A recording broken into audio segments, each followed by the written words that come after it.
Good morning. Today's topic of discussion is judicial reforms of Warren Hastings or judicial plans of Warren Hastings. So let's discuss introduction. Because of the large acquisition of territories, the presidency at Calcutta had acquired importance for the company. After the grant of Diwani, because the Diwani rights were granted by the Mughal emperor to the company in 1765, and the roots of the British Empire had started growing in the Indian soil from the grant of Diwani. So after grant of Diwani, Lord Warren Hastings came into control, who was a man of vision. He was one of the great but unfortunate personalities in the history. He was the first English administrator who realized the importance of sound judicial system. When Warren Hastings took over as a governor of Bengal, administration of justice was in very bad shape at that time. The dual system of government proved very defective and unsatisfactory. Dual system of government means civil administration of justice was with the company and the revenue collection was with the company, whereas the criminal administration was with Nawab. So Nawab was the head of criminal administration of justice. So this dual system of government proved very defective and unsatisfactory. The court had become instrument of power rather than of justice. It became useless as means of protection, but apt means proper, म्हणजे योग्य. Instrument for operation. Operation means zulum. So in the words of A.B. Keith, the forms of justice thus existed in Bengal, Bihar and Orissa was uh, the courts were the instrument of power rather than of justice, useless as means of protection but apt instrument of operation. On realizing the fact that the system of double government had failed, the company authorized the then governor Warren Hastings to adopt such regulation and pursue such measures as shall at once ensure every possible advantage to the company. So after Mughal rule, many defects were witnessed in the administration of justice. The corruption at that time and malpractices were prevailing among the judges. When Warren Hastings assumed the office in 1772, he came out to root out these evils. To tackle all these problems and to remove corruption from administration of justice, Warren Hastings was transferred from Madras to the governorship of Bengal in 1772, and Warren Hastings was the first Governor General in council at Calcutta. So it must be noted that Warren Hastings was the first Governor General.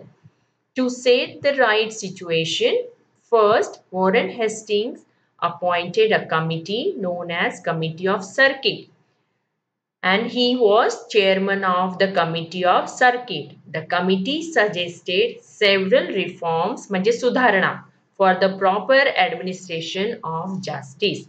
A committee prepared the first judicial plan on 15th August 1772, and the work of the committee became famous as Warren Hastings Plan of 1772. So judicial plan of Warren Hastings, it was the first step to regulate the machinery of administration of justice. Under this plan, the whole of Bengal, Bihar and Orissa were divided into districts. The district was selected as the unit for the collection of revenue and administration of civil and criminal justice. In each district, an English officer called collector of the district was appointed, and his primary duty was to control the collection of revenue, that is land revenue, Shetsara. The first provision, that is territorial divisions. So Lord Warren Hastings provided for the Adalat system in the province. First, he divided province into districts. He further divided district into villages. Second, for the administrative purposes, the affairs within the village were controlled by the village headman, and the affairs of the district were controlled by the collector in the district, and the affairs in the province were controlled by the governor in council. So let's see this chart. Territorial division at the province of Bengal, Bihar and Orissa. So governor in council, he was at Calcutta. The provinces were divided into districts. So here in each district, collector, he was appointed. Then the district were divided into villages, and to control the affairs of the village, the office of village headman was established. Highlights of the judicial plan of 1772. So let's discuss. The judicial plan provided for three-tier system. First, two wings of the judicial system, that is civil and criminal. Separate courts for civil and criminal cases. Third, it was also provided for trial courts and appellate court for civil appellate cases. It further provided for revenue administration of justice. So this is the hierarchy of court, governor and council. So governor and council was the head, means at Sadar Divani Adalat was presided over by the governor in council, whereas governor in council had supervisory function of Sadar Nizamat Adalat. That means Sadar Divani Adalat was also functioned under governor in council. So at province, there was Sadar Divani Adalat for civil administration of justice, whereas for criminal administration of justice, Sadar Nizamat Adalat was at province.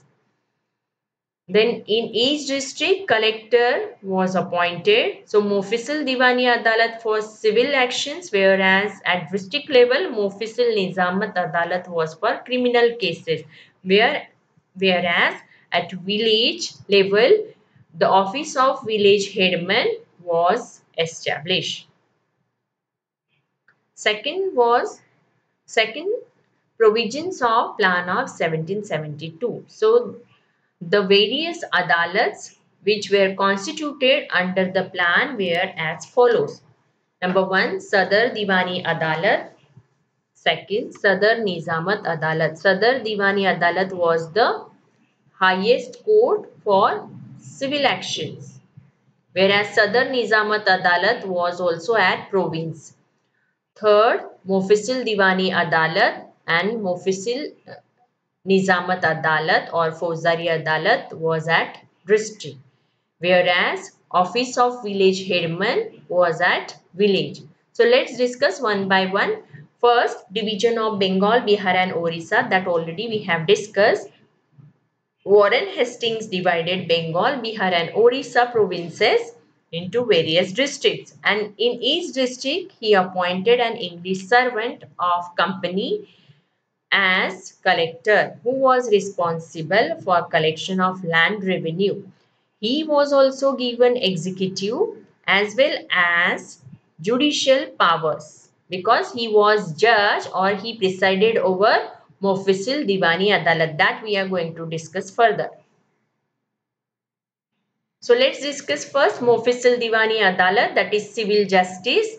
For administration of civil justice, the plan provided for the establishment of a Mofissal Diwani Adalat in each district. So Mofissal Diwani Adalat was established in each district with collector as a judge.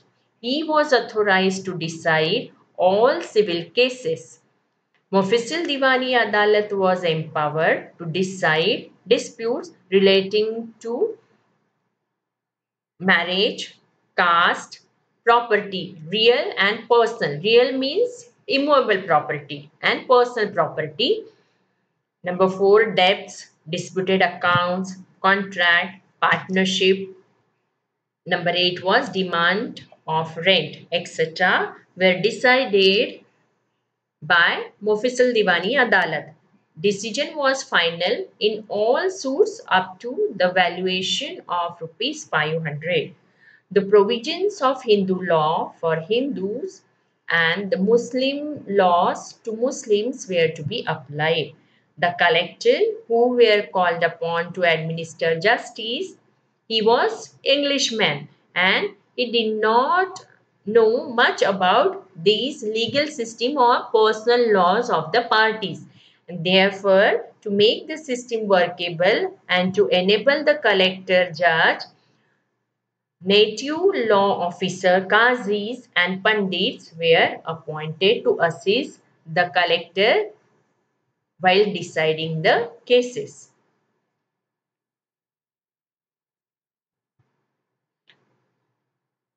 So the collectors were assisted by the native law officers, that is Qazi and Pandit, who expounded personal law to him. Expounded means who interpreted personal law to the collector.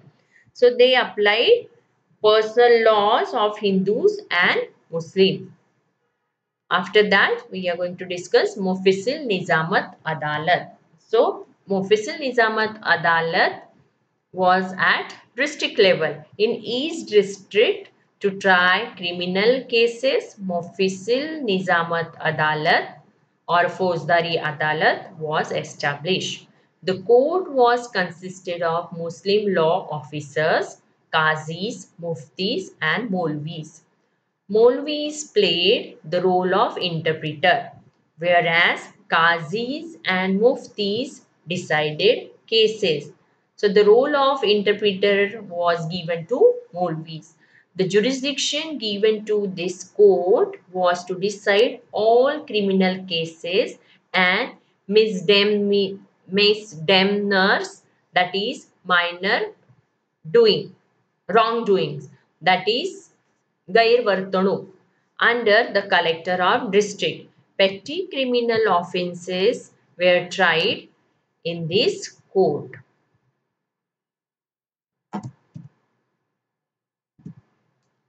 The offences of serious nature were submitted to Sadar Nizamat Adalat for final order. The collector was having supervisory control over this court in his district. Means he, in addition, collector was also having supervisory control over the court of Mofissal Nizamat Adalat in his district. Then Sadar Diwani Adalat. Sadar Diwani Adalat, that was a court of superior jurisdiction, was established. It was the chief court of appeal and was empowered to hear appeals from all district Mofissal Diwani Adalat. So all the appeals from the district court were heard, that is district court Mofissal Diwani Adalat were heard by Sadar Diwani Adalat. The governor and his council were acting as judge of this Sadar Diwani Adalat. It was an appellate court to Mofissal Diwani Adalat for subject matter above rupees 500. So this may be noted, if the subject matter is above rupees 500, then and then only the appeal could be preferred to Sadar Diwani Adalat. Appeal could be preferred within 2 months from the date of judgment. Appeal against the decision of Sadar Diwani Adalat could be referred to Court of Privy Council in England. So here you must be noted that here the period of limitation, that is appeal could be preferred within 2 months, was given. Law to be applied for the Hindus and the Muslims, the personal laws were applied in personal matters. In the absence of the law, English law was made applicable.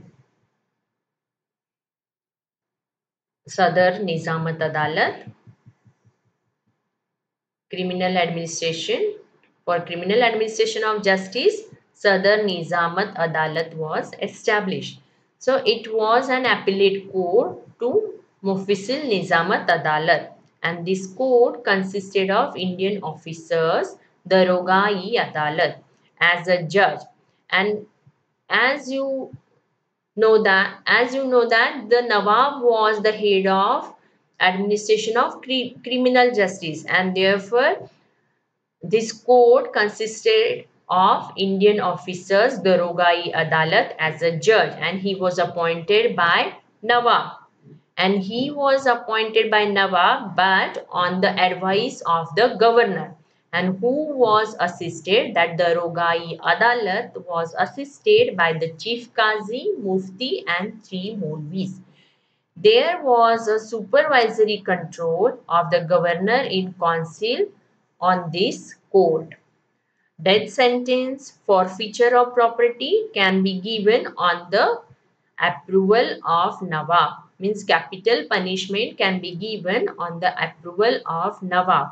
In passing severe sentences, म्हणजे शिक्षा for grave offences, म्हणजे serious offences, Nawab's signature was prior condition, as Nawab was considered to be the head of the Nizamat Adalat.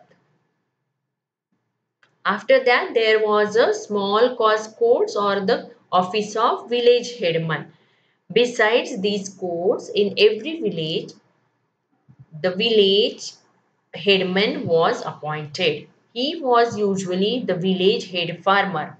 He was authorized to decide petty disputes relating to property up to the value of 10 rupees. He was also assisting the collector for collection of revenue and general administration. Let's discuss the merit of the judicial plan of 1772. The merit of the plan may be analyzed as, number one, the plan provided for the hierarchy of the courts. As we have seen that there was a court at province, then below that in each district courts were established, and in each village small cause court was also established as per this plan. There was a provision for establishment of the courts in each level. It provided for the grades of the courts, provided for the division of civil and criminal courts. Number 4, criminal courts were totally independent of the executive, because here at Sadar Nizamat Adalat also Daroga-e Adalat was the judge at criminal court, and collector and the governor and collector was at Mufassil Diwani Adalat. Collector, he used to supervise Mufassil Nizamat Adalat, whereas governor in council had supervisory role for Sadar Nizamat Adalat, and therefore we can say that criminal courts were totally independent of the executive. In civil courts, the governor in council was the judge in the court of Sadar Diwani Adalat. The collector was the judge in the Mufassil Diwani Adalat. As such, the executives were the judges in the civil courts. Number 7, the court recognized the law of the natives, that is the personal law system of the Hindu and Muslim were recognized. 8. The court may require to maintain proper register and records of all the cases. Number 9. Cases were required to be heard in open courts. Number 10. Moderate court fees were prescribed so as to make justice cheaper and available to the common litigants. लिटिजन्स म्हणजे ज्या parties ज्या असतात दावेकरी त्याला म्हटलं जातं लिटिजन्स. Number 11. The decentralization of judicial functions and system of courts was the gift of Judicial Plan of 1772. Let's discuss some of the defects in the plan. Number 1. The head farmer were given power to decide petty cases up to ₹10. In fact, it was necessary to have more subordinate courts keeping in view the population and the area of each district. Another defect was there was concentration of power. Administrative tax collection, that is revenue collection, and judicial function was in the hand of the collector. The collector was civil judge as well as supervised the criminal court also. So it was impossible for the collector to devote time and energy to regulate all these affairs. So, as to correct these defects, Lord Warren Hastings introduced his revised plan of 1774. So, these are the references which I have used. So, with this, I have completed the Warren Hastings plan of 1772. Thank you.